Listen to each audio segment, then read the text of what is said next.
Bienvenue à ce nouveau rendez-vous de l'actualité sur Télé 50. Comme annoncé au sommaire, la révision du fichier électoral est une question cruciale pour la crédibilité du processus électoral en République démocratique du Congo. Dans un rapport d'audit rendu public jeudi, la mission de l'Organisation internationale de la francophonie note que ce fichier électoral est biaisé et nécessite une révision pour intégrer les nouveaux majeurs.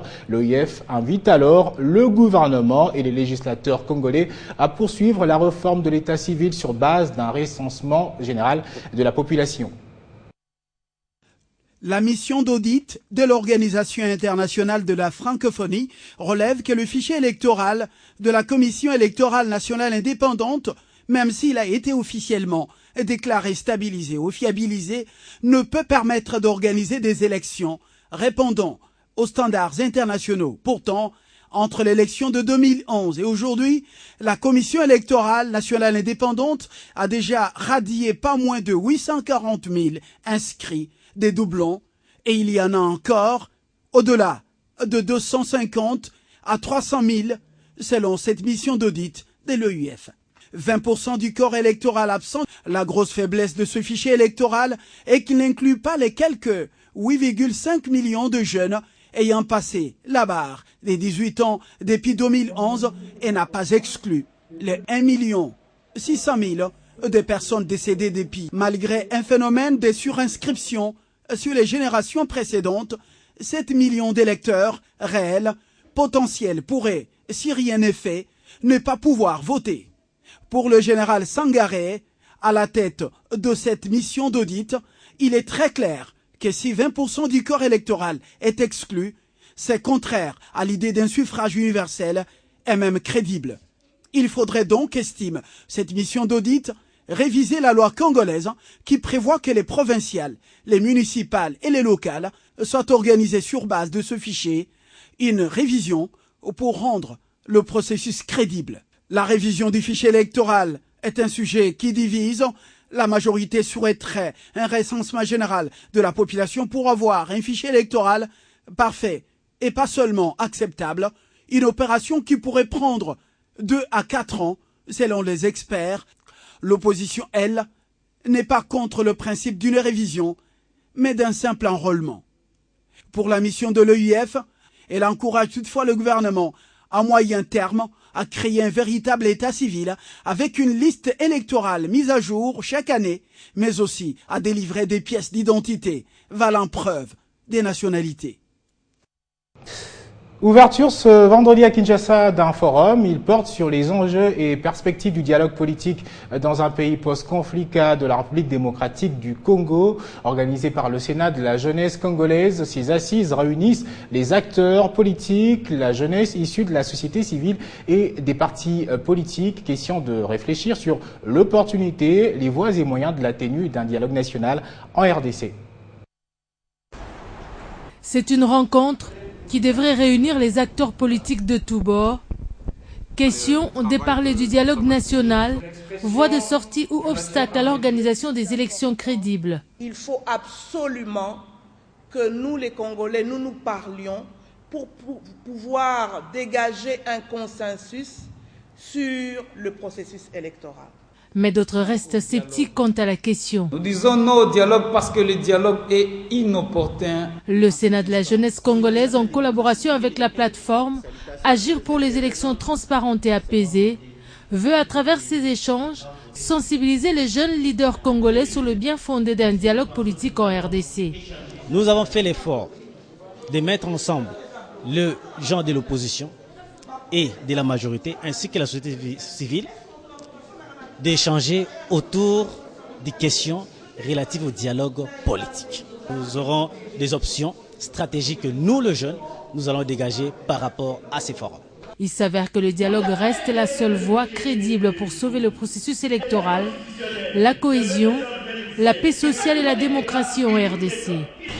Pour nous, de la majorité présidentielle, quelles que soient les raisons invoquées par les uns et par les autres, nous soutenons cette initiative porteuse, prise par notre autorité morale, parce qu'elle est prise en sa qualité de garant constitutionnel du bon fonctionnement de la démocratie et parce que c'est une voie raisonnable pour une solution durable aux enjeux du moment. Le Sénat de la jeunesse congolaise invite les Congolais à s'approprier les résolutions qui sortiront de ce forum samedi en vue des élections crédibles, transparentes et pacifiques en RDC. Et puis plusieurs délégations des organisations des jeunes en République démocratique du Congo ont exprimé leur reconnaissance à l'endroit de la présidente de l'Union panafricaine de la jeunesse pour son implication dans la promotion de la jeunesse. Elles ont également soumis leurs difficultés à cette dernière. Et Francine Mouyumba s'est entretenue notamment avec la délégation de la Ligue de jeunes de la CCU, les athlètes congolais médaillés de bronze des 11e Jeux africains de Brazzaville, mais également avec la Fédération nationale des jeunes avocats congolais. Et au-delà de tout ça, elle a également échangé avec une délégation de jeunes de Béniville en territoire de Béni, territoire qui porte donc le même nom. C'est la Ligue des jeunes de la Convention des Congolais unis qui a ouvert le bal dans cette série d'échanges avec la présidente de l'Union panafricaine de la jeunesse.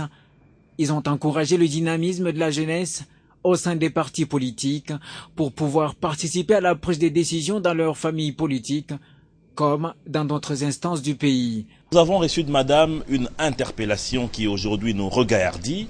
Cette interpellation qui se taxe sur les questions de l'appropriation et de la participation des jeunes dans les questions de gouvernance.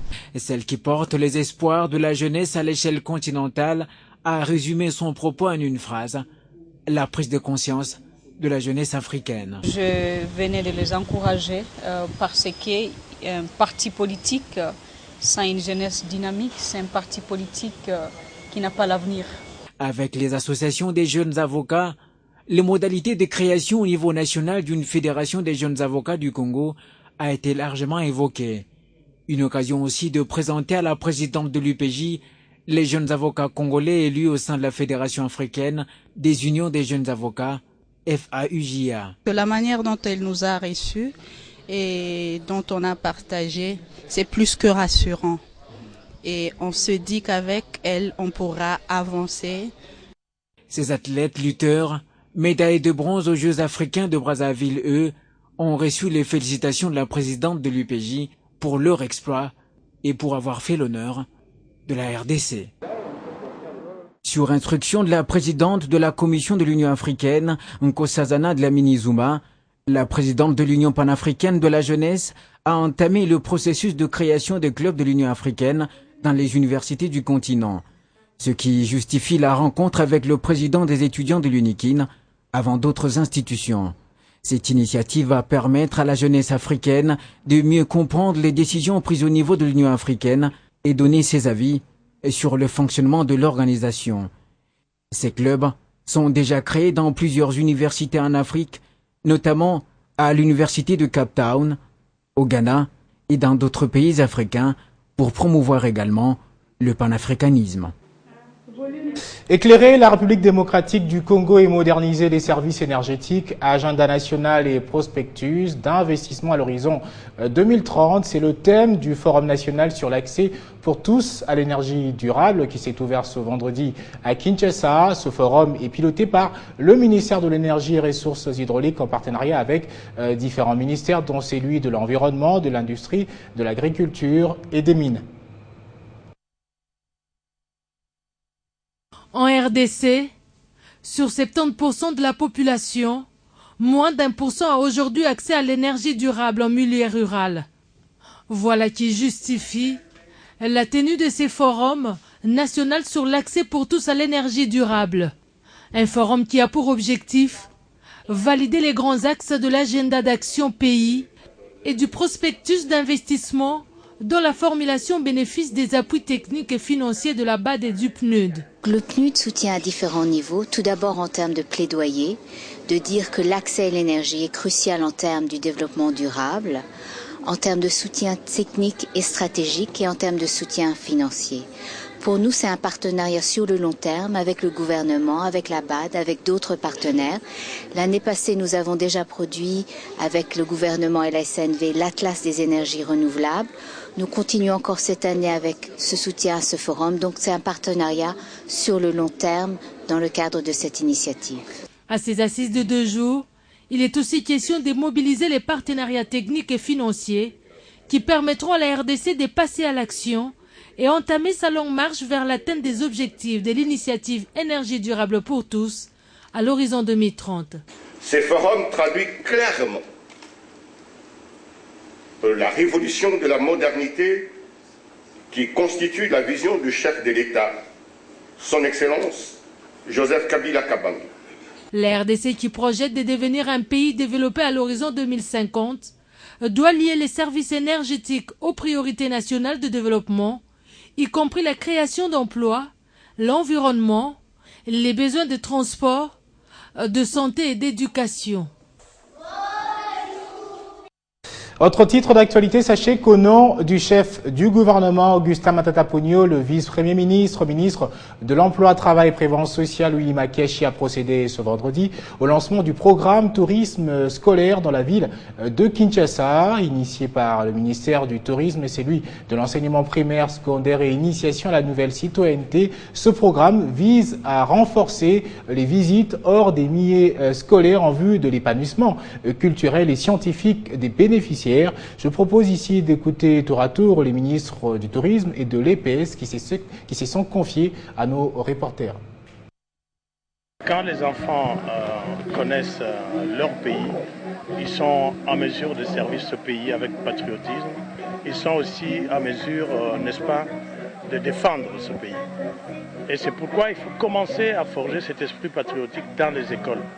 Si on le fait dans les écoles, on est sûr d'avoir forgé l'esprit patriotique à temps. Et l'objectif de le faire avec les 2 ministres qui s'occupent de l'éducation dans notre pays, c'est que ce programme du tourisme scolaire soit inscrit dans les manuels scolaires, que ce soit une pratique de formation qui complète la pédagogie, la formation pédagogique. Nous tenons vraiment à remercier notre collègue du tourisme parce que c'est son idée, il nous a approchés et c'est que nous cherchons à travers le tourisme de masse, en commençant par les élèves. Il faut leur apprendre beaucoup plus tôt qu'ils connaissent leur pays. Quand on connaît, on aime. Quand on aime, on protège. Donc c'est bien que ces enfants connaissent le plus tôt possible leur pays. Et voilà, nous avons eu l'honneur aujourd'hui d'être reçus par son Excellence le Premier ministre qui nous a ouvert ce bureau pour que ces enfants voient et aient même des ambitions. Parce que vous ne pouvez pas bouger si vous n'avez pas d'ambition. Ces enfants, en voyant les bâtiments, en voyant les bureaux de son Excellence le Premier ministre, ça va générer en eux des ambitions qui leur poussent au travail. Les commissaires spéciaux des nouvelles provinces issues de l'ancien Grand Katanga ont été reçus ce vendredi au centre d'évaluation, d'expertise et de certification par le directeur général adjoint de cette structure, Pascal Niemo. Objectif de cette séance de travail, assurer la traçabilité de recettes minières issues de ces 4 différentes provinces. Cette séance de travail, convoquée par Pascal Niembo, coordonnateur de la lutte contre la fraude minière, avait comme objectif rassurer les nouveaux dirigeants de 4 nouvelles provinces sur la mise en place du guichet unique de traçabilité et la récolte des taxes minières. À cette occasion, Afriland Festbank a été associé pour assurer la caisse de récolte de fonds de ce service.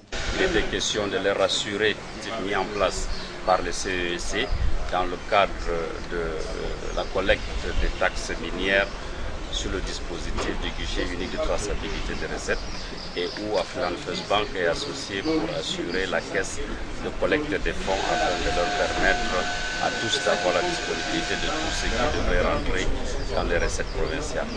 Cette disposition, qui est lancée immédiatement, entre dans le cadre d'une démarche visant à renforcer et canaliser les recettes de Kamina, Kalemi, Lubumbashi et Kolwezi. Nous sommes venus nous abreuver à la source pour les problèmes épineux qui se posent dans nos provinces, ici au CE. Et le CE nous a donné des informations précises, surtout sur la traçabilité des minerais dans nos provinces. Nous allons nous atteler sur ce qui concerne les fraudes minières, parce que ce sont les fraudes minières qui freinent pratiquement les recettes de l'État. Nous allons nous y atteler et essayer aussi de créer d'autres dynamiques pour pouvoir aller de l'avant et développer nos différentes 4 provinces. Il y a des produits qui quittent la province du Olomami, mais qui ne sont pas retracés à partir du chef-lieu à Kamina, mais qui prennent d'autres destinations. Donc c'est très important afin de maximiser les recettes de la province dans la